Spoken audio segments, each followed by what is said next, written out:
Hola a todos y bienvenidos a nuestro canal. Hoy nos sumergimos en el fascinante mundo de España, un país lleno de historia, cultura y, por supuesto, algunas curiosidades sorprendentes. Prepárense para descubrir 10 curiosidades increíbles sobre España que, seguramente, les dejarán boquiabiertos. Empecemos. 1. El Camino de Santiago, mucho más que un simple paseo. El Camino de Santiago es una de las rutas de peregrinación más antiguas y reconocidas del mundo occidental, y tiene una rica historia que se remonta a más de 1000 años. Originalmente, fue un viaje de devoción religiosa hacia la Catedral de Santiago de Compostela, donde se creía que reposan los restos del apóstol Santiago el Mayor. Sin embargo, con el pasar del tiempo, se ha convertido en un camino de transformación personal, aventura y, para muchos, un proceso de autodescubrimiento. Historia y significado. El surgimiento del Camino de Santiago como ruta de peregrinaje se dio después del supuesto descubrimiento de la tumba del apóstol en Galicia, durante el siglo IX.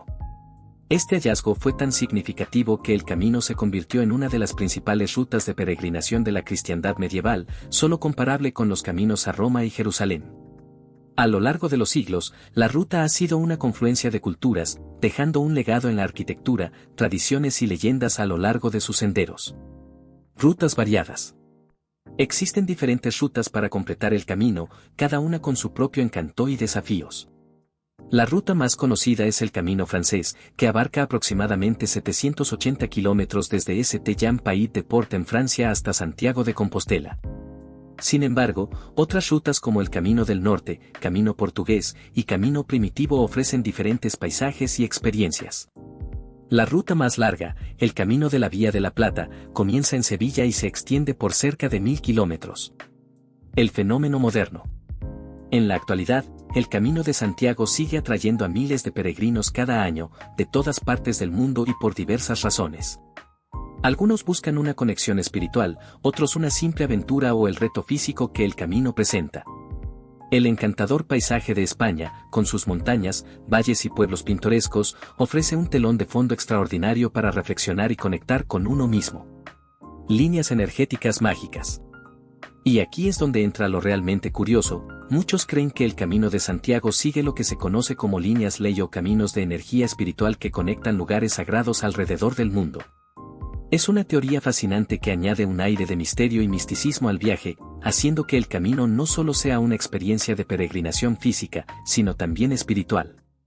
Dato curioso, en el camino es frecuente encontrarse con hitos llamados mojones que dirigen a los peregrinos hacia Santiago. Algunos de ellos tienen conchas de vieira, el emblema símbolo del camino, y flechas amarillas. La concha es un símbolo multifacético, representa la multitud de caminos que lleva a Santiago, y también se usaba antiguamente como cuenco para beber agua. El Camino de Santiago no es solo un viaje físico a un lugar, sino un viaje al interior de uno mismo. Así que prepárense las botas de senderismo y experimenten la magia del camino por sí mismos. 2. La Tomatina, Guerra de Tomates. Cada año, el pequeño pueblo de Buñol en Valencia se convierte en el escenario de una de las fiestas más inusuales del mundo, la Tomatina. Durante un día de agosto, este normalmente tranquilo lugar se transforma en un campo de batalla rojo, donde se lanzan toneladas de tomates en una amistosa y divertida guerra. Origen insólito. La historia de la Tomatina se remonta a 1945, aunque el origen exacto de la fiesta no está completamente claro, existen algunas teorías interesantes. La versión más popular cuenta que durante un desfile, los jóvenes del pueblo quisieron formar parte del evento y se colaron de forma improvista en la caravana de músicos. La emoción y euforia del momento provocaron que una de las carrozas se volcara, esparciendo su mercancía por el suelo. Esto enfureció a los comerciantes quienes, en un acto de frustración, empezaron a lanzar tomates a los disruptores. Aunque el incidente fue disuelto rápidamente, los jóvenes quedaron tan fascinados con la experiencia que repitieron la batalla al año siguiente, ahora de manera intencionada. Y así nació una tradición. Transformándose en tradición. Con el tiempo, la tomatina fue tomando forma, y a pesar de ser prohibida por un periodo en los años 50 por las autoridades, viendo el derroche de alimentos como inapropiado, la presión popular logró que fuera reinstaurada. Actualmente, la Tomatina es un evento masivo que atrae a visitantes de todo el mundo. Para participar, las personas deben adquirir boletos ya que el aforo del evento es limitado para garantizar la seguridad de todos. El Día del Tomate. El evento tiene lugar el último miércoles de agosto. En la mañana del evento, las calles del pueblo se llenan de participantes ansiosos. La tradición marca que todo empieza tras un peculiar palo jabón, un poste resbaladizo sobre el que un valiente trepador debe alcanzar un jamón en la parte superior. Una vez conseguido el jamón, suena un cañón de agua que marca el comienzo de la batalla de tomates. Tomates y más tomates. Durante la guerra, se utilizan más de 150.000 tomates maduros, aproximadamente 40 toneladas, que son cultivados específicamente para el evento y son considerados inapropiados para el consumo. Los tomates son proporcionados por el mismo ayuntamiento y lanzarlos aplastados se considera una norma para evitar lesiones. Escenarios y trasfondo. Lo que muchas personas desconocen es que los tomates no crecen naturalmente en Buñol. Se obtienen de otras regiones donde el cultivo es más adecuado. Además, después de la hora de frenesí tomateño, los camiones de bomberos lavan la plaza con mangueras, y el ácido cítrico del tomate deja las calles de Buñol más limpias que antes de la batahola. Un limpiador natural. Dato curioso, a pesar de la aparente locura de la tomatina, el evento sigue unas reglas bastante estrictas. Está prohibido rasgar camisetas y es obligatorio aplastar los tomates antes de lanzarlos para minimizar el riesgo de lesiones. Finalizada la batalla, a mediodía, un segundo disparo marca el final del evento. Impacto cultural. La tomatina ha trascendido sus raíces locales para ganar fama internacional. Ha sido fuente de inspiración para festivales similares, documentales, comerciales y hasta videojuegos. Su popularidad se ha disparado, convirtiéndose en un símbolo del espíritu festivo y desenfadado español. En suma, la tomatina representa la capacidad humana de encontrar diversión en lo inesperado, convirtiendo una sencilla hortaliza en el centro de una fiesta llena de camaradería y risas. Así que, la próxima vez que tengan un tomate maduro en la mano, quizás piensen en su potencial para ser parte de una tradición mundialmente conocida. 3. El silbo gomero, charla silbada. Imaginemos que estamos en la escarpada y hermosa isla de La Gomera, rodeados de frondosos bosques y elevados barrancos. Aquí, entre la belleza natural, existe una forma de comunicación tan antigua como la propia historia de la isla, el silbo gomero, un lenguaje que convierte palabras en silbidos y permite que se escuchen a gran distancia. Orígenes históricos. El silbo gomero tiene sus raíces en las primeras comunidades que habitaron la isla antes de la llegada de los colonizadores europeos.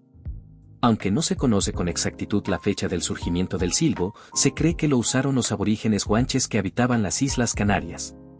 Este lenguaje de silbidos permitió a los primeros habitantes superar las dificultades geográficas de la isla y comunicarse a través de sus profundos valles y montañas. Características del idioma. Lo que hace único al silbo gomero es su capacidad para transformar un lenguaje hablado, como el español, en un sistema de silbidos. Cada silbido representa una sílaba o un sonido en el idioma español, y los silbadores hábiles pueden replicar palabras completas a través del ritmo, el tono y la duración de los silbidos. Esto permite que mensajes complejos sean transmitidos a distancias de hasta 5 kilómetros. La estructura del silbo es bastante simple en su complejidad, consta de 2 vocales y 4 consonantes que se combinan para crear un variado repertorio de sonidos. Los silbadores usan sus dedos, metidos en la boca, para modificar los tonos y producir diferentes timbres. Valor cultural y reconocimiento. El silbo gomero es más que un medio de comunicación, es un emblema cultural de La Gomera. En 2009, fue declarado Patrimonio Cultural Inmaterial de la Humanidad por la UNESCO, asegurando así su protección y preservación. Este reconocimiento no solo subraya su importancia cultural, sino que también refuerza el compromiso de la comunidad gomera con el mantenimiento de estas tradiciones. Hoy en día, el silbo gomero es una asignatura obligatoria en las escuelas de La Gomera. Esto garantiza que cada nueva generación tenga la oportunidad de aprender y practicar este símbolo de herencia cultural, manteniendo viva la llama de la tradición. Modernización y continuidad. Aunque en el pasado la necesidad de silbar mensajes ha disminuido debido a la modernización y los avances en tecnología, el silbo gomero sigue siendo una parte esencial y admirada del acervo cultural de la isla. En eventos y fiestas locales, los silbadores profesionales demuestran su habilidad, deleitando tanto a locales como a visitantes. Aspectos curiosos y poco conocidos. Dato curioso, aunque el silbo gomero es el más famoso, no es el único ejemplo de un lenguaje silbado en el mundo. Existen otros idiomas de este tipo en culturas aisladas de Grecia, Turquía y México. Lo que diferencia al silbo gomero es su nivel de reconocimiento y la formalización educativa para su preservación. La popularidad del silbo ha llevado a la isla a ser un destino para lingüistas interesados en la comunicación no verbal y ha capturado la imaginación de científicos, académicos y curiosos por igual. 4. Sagrada Familia, la eterna construcción. Un sueño que nace en el siglo XIX. La historia de la Sagrada Familia comenzó en 1882, cuando el arquitecto Francisco de Paula del Villar empezó la construcción con un diseño neogótico. Sin embargo, un año después, Antoni Gaudí asumió el proyecto, transformándolo con su visión innovadora, un diseño que fusiona elementos góticos y de estilo modernista. Gaudí dedicó el resto de su vida al proyecto, viéndolo como un acto de devoción religiosa. Su compromiso era tan intenso que, en los últimos años de su vida, vivió dentro de la obra. Gaudí falleció en 1926 tras ser atropellado por un tranvía, cuando solo una cuarta parte de la basílica estaba completa. Pero dejó tras de sí un plan detallado, maquetas y modelos que guiarían el futuro de la construcción. Arquitectura de vanguardia.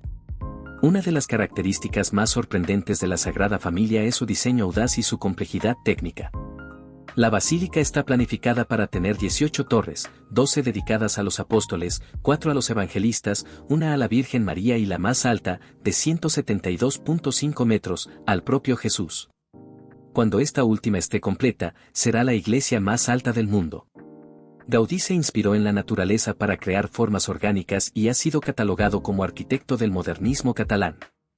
Sus columnas internas recuerdan a árboles que se extienden en el techo, convirtiendo el interior en un bosque de piedra iluminado extremadamente por vitrales que filtran la luz en vibrantes tonos de colores. Simbolismo religioso y natural. Cada elemento arquitectónico de la Sagrada Familia está impregnado de simbolismo. Las fachadas cuentan la historia de la Biblia, desde el nacimiento de Jesús, celebrado con adornos detallados de esculturas en la fachada del nacimiento, hasta la pasión y ascensión en la dramática fachada de la pasión. La obra encarna la unión entre lo celestial y lo terrenal, componiéndose como un instrumento divino que Gaudí concibió para elevar el espíritu humano. El uso de elementos de la naturaleza va más allá de la estética. Gaudí integró principios de geometría avanzada, utilizando figuras como el paraboloide hiperbólico. Esto no solo tenía un impacto visual, sino que también redistribuía el peso de una manera única, dando una mayor resistencia estructural. Retrasos, guerra y modernización. La construcción experimentó múltiples retrasos a lo largo de los años debido a factores como la Guerra Civil Española, durante la cual se destruyeron partes importantes de las maquetas originales. La falta de fondos también fue un problema constante. Sin embargo, se ha financiado principalmente a través de donativos y entradas de los visitantes, fiel al deseo de Gaudí de que fuera un proyecto popular. Gracias a los avances en tecnología y el uso de maquetas impresas en 3D, la construcción ha avanzado más rápido en las últimas décadas. Actualmente, se proyecta que la Sagrada Familia esté terminada en 2026, marcando el centenario de la muerte de Gaudí. Un monumento vivo. Más allá de ser un hito arquitectónico, la Sagrada Familia es un centro de actividad cultural y espiritual, atrayendo a millones de turistas y fieles anualmente. Cada visitante experimenta una conexión personal, ya que la basílica inspira a través de su magnitud, su historia y su capacidad de intercalar tradición e innovación. Dato curioso, debido a su importancia cultural y religiosa, en 2010, el Papa Benedicto XVI consagró la nave principal de la Sagrada Familia durante su visita a Barcelona, elevándola al estatus de basílica menor. 5. La Alhambra, Palacio de Ensueño. Un viaje en el tiempo. Ubicada en la colina de Sabica, la Alhambra domina el horizonte de Granada, sirviendo como un eterno recordatorio de la riqueza cultural de la época morisca en la península ibérica. Su nombre proviene del árabe alamr, que significa la roja, posiblemente en referencia al tono rojizo de sus murallas al atardecer. La construcción de la Alhambra comenzó en el siglo XIII bajo la dinastía nazarí, los últimos musulmanes en gobernar la región de Al-Ándalus. Su propósito fue crear una ciudadela que funcionara como el centro administrativo y residencial del reino. Con el paso de los años, se fue expandiendo, incorporando más palacios, jardines y una impresionante serie de defensas. Cumbres de la arquitectura islámica. La Alhambra es famosa por su exquisita arquitectura islámica y su intricado arte decorativo. Los visitantes quedan maravillados por la finura de los azulejos, las elaboradas celosías y especialmente las impresionantes yeserías con inscripciones del Corán que adornan casi todas las superficies. El Palacio de Comares y el Palacio de los Leones son dos de sus destacadas edificaciones. El primero se caracteriza por su espléndida sala de los embajadores, donde las estrellas talladas en el techo evocan el cielo nocturno. Por su parte, el segundo alberga la célebre Fuente de los Leones, una escultura sostenida por 12 leones, que es en sí misma un enigma debido a las significativas diferencias estilísticas en cada uno de ellos. Jardines del Generalife. Uno de los aspectos más mágicos de la Alhambra es el Generalife, sus jardines somnolientos y exuberantes que servían como un lugar de descanso para los sultanes nazaríes. Sus corredores de cipreses, fuentes burbujeantes y flores aromáticas crean un ambiente de paz que parece sacado de un cuento de hadas. Estos jardines no solo son un ejemplo de la tradición jardinera islámica, sino también un testimonio de la armonía con la naturaleza que los nazaríes buscaban. Un cambio del destino. La Alhambra pasó por varios cambios después de la caída de Granada en 1492, cuando los reyes católicos, Fernando e Isabel, reconquistaron el último bastión musulmán en la península. La fortaleza fue adaptada a las necesidades cristianas y fue declarada Palacio Real. En el siglo XVI, Carlos V mandó construir un palacio renacentista dentro del complejo, añadiendo una nueva dimensión arquitectónica, aunque este nunca fue terminado. Durante siglos, la Alhambra cayó en un estado de abandono hasta el siglo XIX, cuando fue redescubierta por el mundo romántico europeo que quedó fascinado por sus leyendas y su belleza exótica. Este redescubrimiento llevó a importantes esfuerzos de restauración que han permitido preservar la magia que todavía aparecen ante nuestros ojos hoy. Misterios y leyendas. La Alhambra está envuelta por un halo de misterio y tiene numerosas leyendas vinculadas a ella. Desde la historia de sus salones encantados hasta la de doncellas atrapadas en una danza eterna, cada rincón de la Alhambra invita a la contemplación y la fantasía. Se dice que sus muros guardan secretos de viejas conspiraciones y romances prohibidos, y que, en noches especiales, uno puede escuchar el canto melancólico de sus antiguos habitantes. Dato curioso, más allá de servir de inspiración a generaciones de artistas, escritores como Washington Irving se sintieron tan fascinados por la Alhambra que decidió residir allí temporalmente mientras escribía sus famosos cuentos de la Alhambra. Estas historias contribuyeron significativamente a la fascinación mundial por la fortaleza. La Alhambra no es solo un monumento, es una puerta a un pasado que permanece vivo en la piedra esculpida y en los susurros del viento entre sus pasillos. Caminar por la Alhambra es reencontrarse con un trozo vital de la historia y dejarse llevar por la magia de una civilización que alcanzó cumbres artísticas y culturales duraderas. Espero que hayan disfrutado tanto como yo al descubrir los secretos de este palacio de ensueño. Hasta la próxima. 6. El flamenco, más que un baile. Orígenes del flamenco. Aunque el flamenco tal como lo conocemos hoy no se documentó hasta mediados del siglo XVIII, sus raíces son mucho más antiguas y están imbricadas en una rica mezcla de influencias culturales. Se cree que el flamenco surgió como una expresión cultural entre las comunidades gitanas de Andalucía, aunque también tiene influencias de las culturas árabe, judía y cristiana, que residentes en la región durante siglos pasados. La música de los árabes podría haber traído los complejos ritmos y adornos melódicos, mientras que el toque emocional, algunos instrumentos y expresiones melancólicas provendrían de los judíos sefardíes. Todo esto se amalgamó en el crisol cultural de Andalucía, formando la base singular del flamenco. Elementos del flamenco. El flamenco se compone principalmente de 3 elementos: el cante, canto, el toque, guitarra flamenca, y el baile. Estos elementos permiten que se transmita un amplio espectro de emociones humanas. Cante. El cante flamenco es el corazón del flamenco.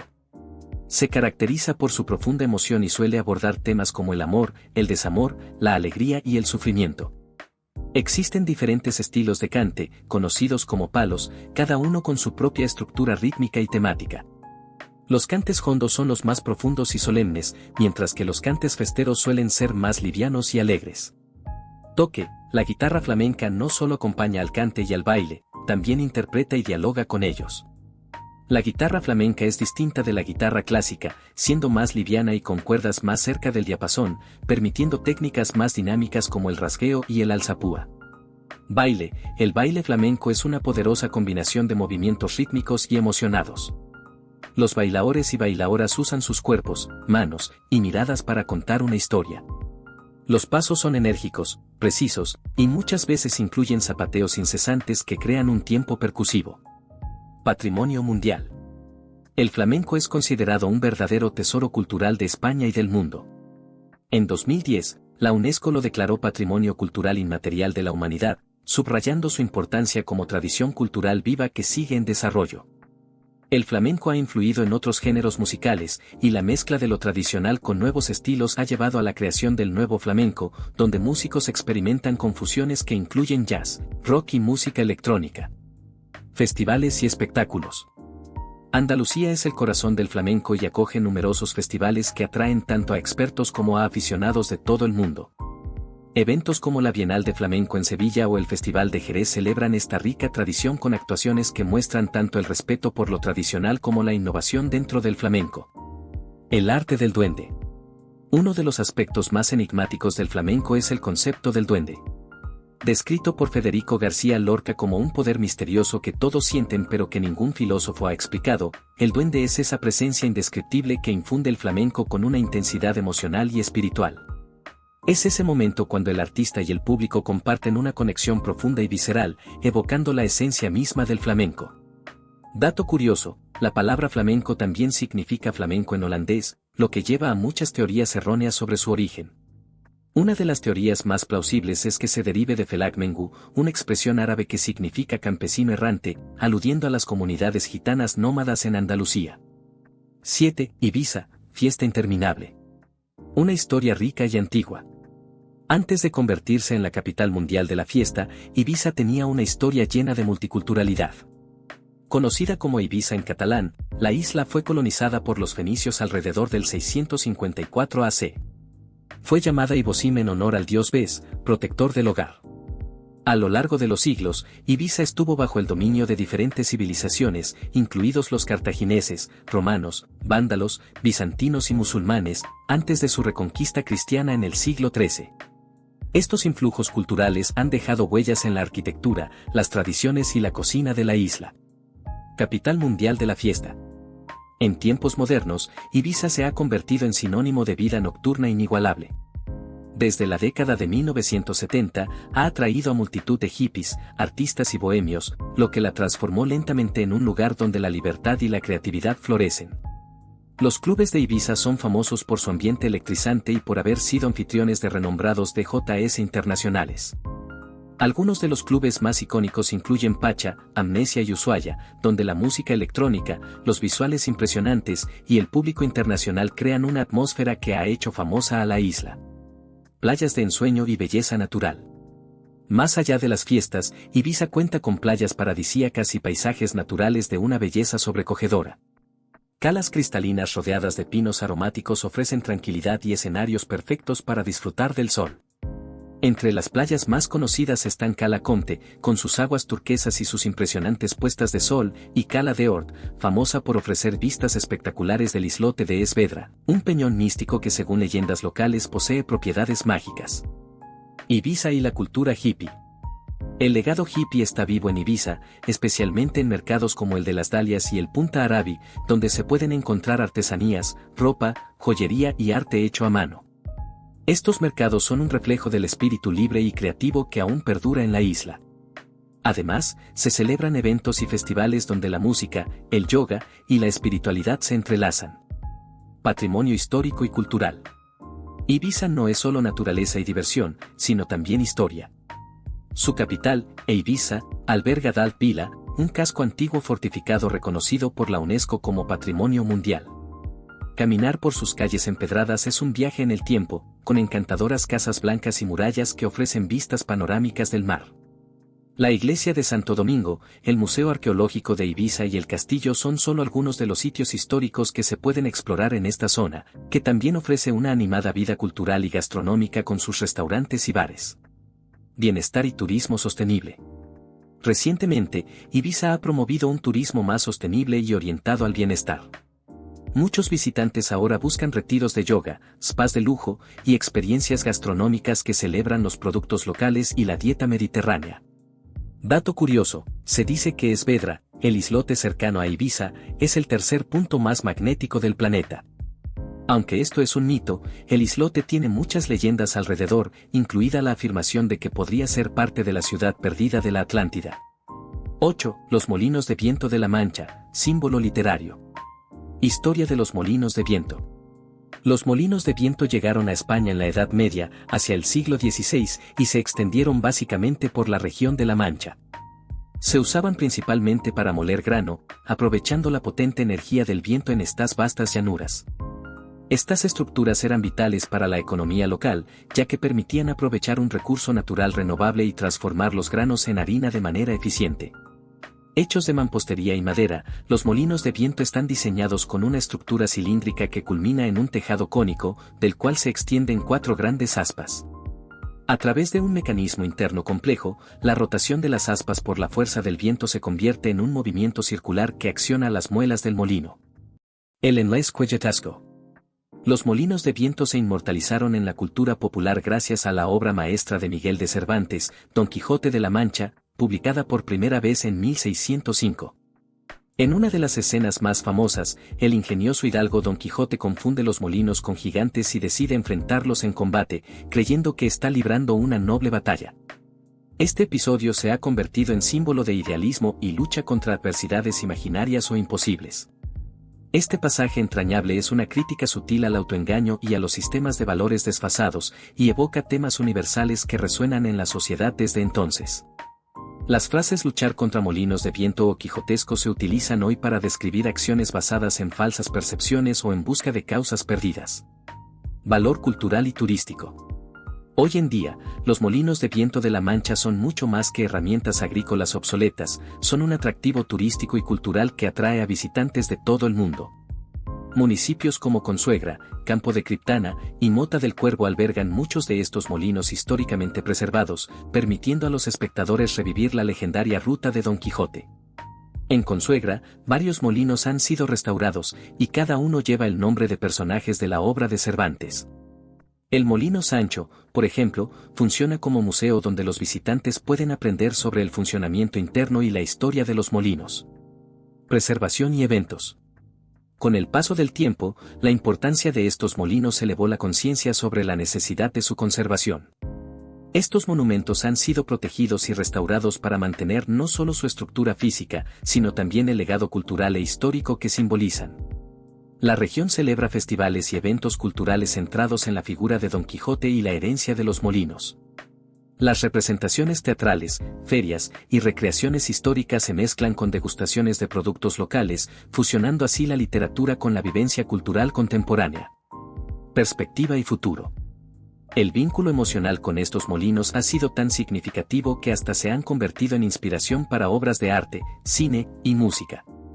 La vista de estas emblemáticas figuras en el paisaje influyó en artistas y creadores que encontraron en el Quijote y sus molinos una paleta rica para explorar los confines de la humanidad. Dato curioso, existe un Día de los Molinos celebrado cada año en diferentes partes del mundo, inspirado por la importancia de estas estructuras clásicas. Durante este día, numerosos molinos de viento en funcionamiento abren sus puertas al público para mostrar su funcionamiento y la importancia histórica que han jugado en diversas culturas. 9. El Día de los Inocentes, una broma con historia. Orígenes bíblicos. El Día de los Inocentes tiene sus raíces en la historia bíblica y conmemora un episodio sombrío conocido como la Masacre de los Inocentes, narrado en el Evangelio de Mateo. Según la tradición cristiana, el rey Herodes, al enterarse del nacimiento de Jesús y temiendo que el recién nacido derrocaría su reinado, ordenó la matanza de todos los niños menores de 2 años en Belén. Esta tragedia es recordada como una de las atrocidades más infames de la Biblia. Aunque el contexto original es de pesar y reflexión, con el tiempo, el carácter del 28 de diciembre, al menos en la tradición popular hispana, evolucionó hacia algo mucho más ligero y humorístico. Transformación hacia la diversión. La transformación del Día de los Santos Inocentes en una jornada de bromas es un misterio cultural. Una teoría sugiere que este cambio se remonta a las épocas paganas, cuando era común celebrar fiestas de invierno donde el caos y el desorden temporales se permitían como un ritual liberador. Con el paso de los siglos, esta fecha se convirtió en una ocasión para hacer travesuras y jugar al engaño, permitiendo a las personas escapar momentáneamente de las restricciones y normas sociales bajo la excusa de la inocencia. Así, la seriedad del recuerdo bíblico se fue desvaneciendo y fue reemplazada por una tradición alegre y humorística. Las inocentadas. Durante el Día de los Inocentes, las inocentadas son las protagonistas. Desde pequeñas bromas familiares hasta elaborados montajes, cualquier truco vale, siempre con un espíritu de diversión y sin causar daño. Los medios de comunicación suelen unirse a la celebración con noticias falsas o informes humorísticos que desafían al público a discernir la realidad de la ficción. Una broma común es pedir prestadas cosas, que luego no se devuelven inmediatamente porque será explicado como una inocentada. Esta tradición, aunque humorística, exige un equilibrio entre el buen humor y la sensibilidad, ya que las bromas demasiado fuertes pueden no ser bien recibidas. Celebraciones por el mundo hispano. El Día de los Inocentes se celebra con entusiasmo en diferentes países hispanohablantes, cada uno aportando su propio sabor local. Por ejemplo, en México es típico encontrar pasteles rellenos de crema de mostaza o sal que sustituyen al dulce en una broma clásica. En España, las bromas pueden involucrar a amigos y familiares, pero también a extraños, siempre en el espíritu de la camaradería. En ciertas regiones de España, como en Jalance, en la Comunidad Valenciana, y en Ibi, provincia de Alicante, se llevan a cabo festividades locales más elaboradas. El enharinados, una especie de carnaval que involucra harina y huevos, acompaña a las bromas y añade una capa de color y desorden que revive antiguas costumbres locales. Significado cultural. Tras la superficie de las bromas, el Día de los Inocentes resalta un aspecto interesante de la cultura hispana, la habilidad de lidiar con temas serios convirtiéndolos en motivos de celebración. Es una manera de recordarnos que incluso los momentos más oscuros de la historia pueden transformarse en oportunidades para la risa y la unidad social. Dato curioso, al contrario de España y América Latina, en países como el Reino Unido y Estados Unidos, un día similar dedicado a bromas y engaños es el April Fool's Day, celebrado el 1 de abril, pero sin el trasfondo religioso que acompaña al Día de los Inocentes. 10. El jamón serrano, un manjar nacional. Origen y tradición. El jamón serrano tiene sus raíces en las prácticas ancestrales de curado de carne que se remontan a la época de los romanos. En la antigüedad, se usaban técnicas de salazón y secado para conservar la carne durante largos periodos, especialmente en las zonas montañosas de España, donde el clima frío y seco era ideal para el curado. El término serrano proviene de la palabra sierra, que significa montaña, indicando el lugar donde tradicionalmente se cura el jamón. Este método ha sido perfeccionado a lo largo de los siglos, convirtiéndose en una tradición que ha pasado de generación en generación. Proceso de elaboración. La elaboración del jamón serrano es un arte que se toma con mucha seriedad en España. El proceso comienza con una selección cuidadosa de las patas traseras del cerdo. Estas se cubren con sal para extraer la humedad y permitir la conservación. El tiempo que se mantiene en salazón varía según el peso del jamón. Después de la salazón, los jamones se cuelgan a secar en cámaras frías para reproducir el clima invernal. El proceso de secado y curado puede durar entre 7 y 24 meses, y durante este tiempo, el jamón desarrolla su sabor característico y su textura. Lo fascinante del jamón serrano es que su sabor se ve influido por diversos factores: la raza del cerdo, su alimentación, el clima del lugar de curación y la paciencia de los maestros jamoneros. Cada pieza es única, y los expertos pueden distinguir sutilezas en el sabor dependiendo de estos factores. Diferencia con el jamón ibérico. Es importante no confundir el jamón serrano con el jamón ibérico, aunque ambos son deliciosos y apreciados a nivel mundial. El jamón ibérico proviene de cerdos de raza ibérica, generalmente alimentados con bellotas en su etapa final de engorde, y tiene un perfil de sabor más intenso y complejo debido a la infiltración de grasa. Por otro lado, el jamón serrano normalmente se elabora a partir de cerdos de razas blancas.